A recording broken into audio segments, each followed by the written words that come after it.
Begone, Satan.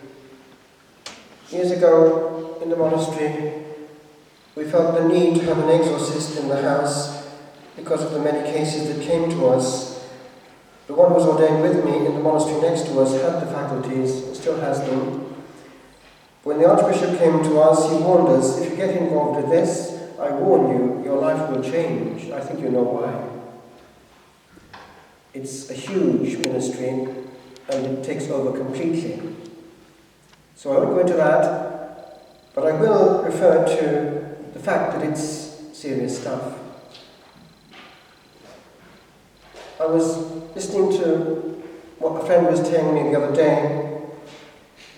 There was a priest who dared to say in the Dublin diocese, "You hear now that hell doesn't exist. I've got news for you. It does, and it's open for business.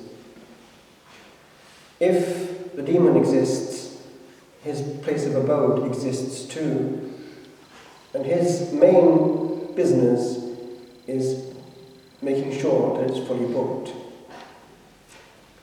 So one of his great ploys is to pull the wool over our eyes. It's always happened, and it's pretty well classic what he does.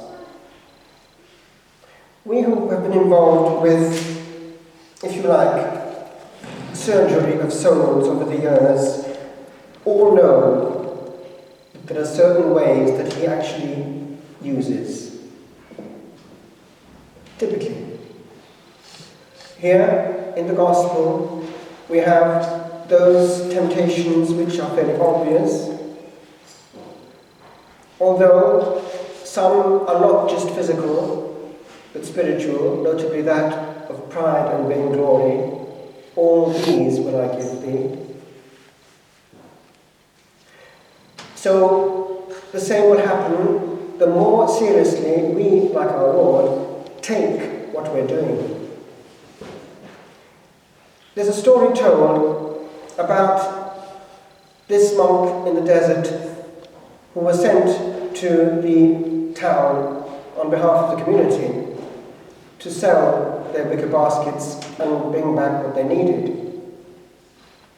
He, it is reported, saw a demon while out there.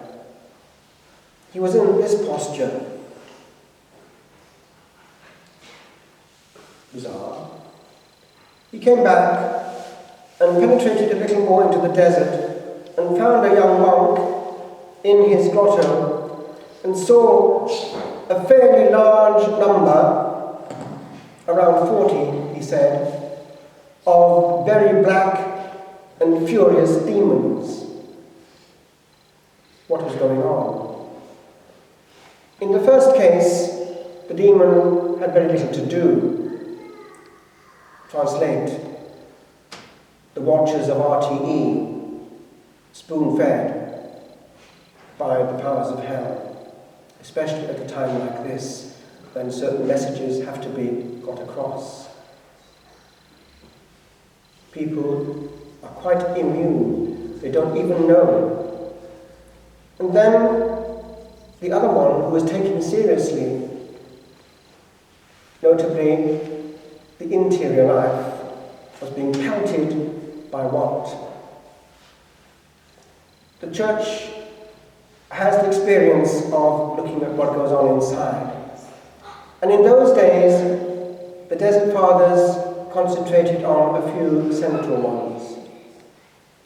Purity in the mind, which meant both absence of temptations, or consenting to them at least, with regard to naughty thoughts, but also, and this is very big, even for us if we're honest, purity with regard to bitterness.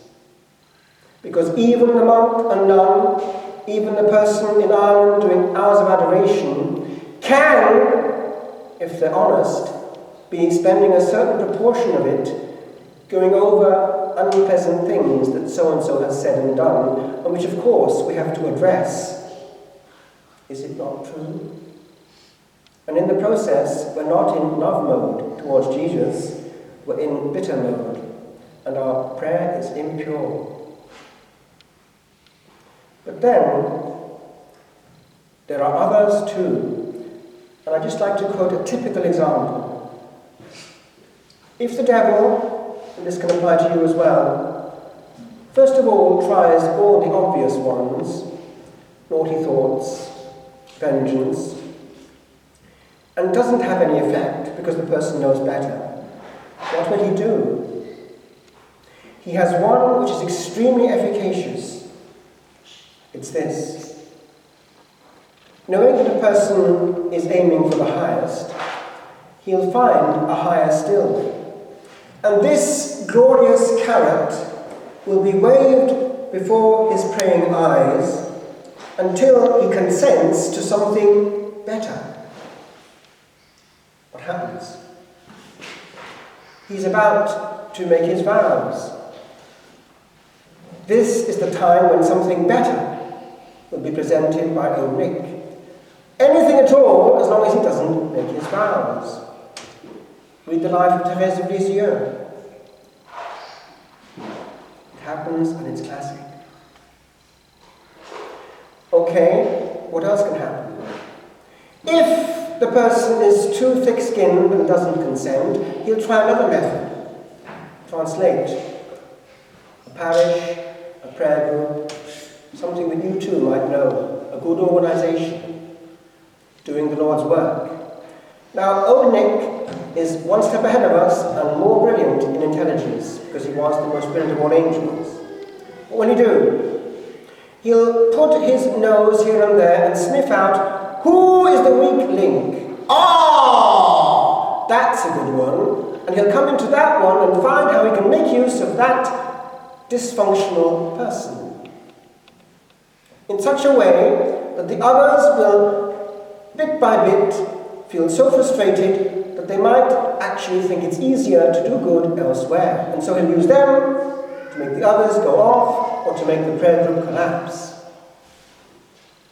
It can also happen in a parish or in a setting like ours. If a place is doing the Lord's work, old Nick is thoroughly annoyed, and he'll try that too. You watch. A good marriage, he'll do the same. But he has also another means. He's failing on all sides. Do you know that old Nick also has power over the real?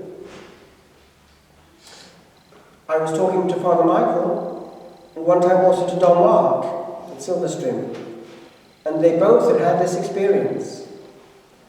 Out of the blue, an inexplicable, puzzling accident, which normally should kill. Don Mark was somersaulting in the air one time, quite out of the blue, and Father Michael the same. More than once, actually. And just this last week, just coming from the altar actually, and on the way to the bishop's encounter with the clergy, which we have to go to at Mullingar on Shrove Tuesday, I found exactly the same. Quiet driving on the slip road to the M3, and suddenly, with no explanation, an almighty bang! And propelled from one side of the road at high speed to the other, thrown over the barrier, and landing with a car in next to me and into me on the grass over the barrier. But somehow something else happened in counterbalance. It was this, and I've heard it from others.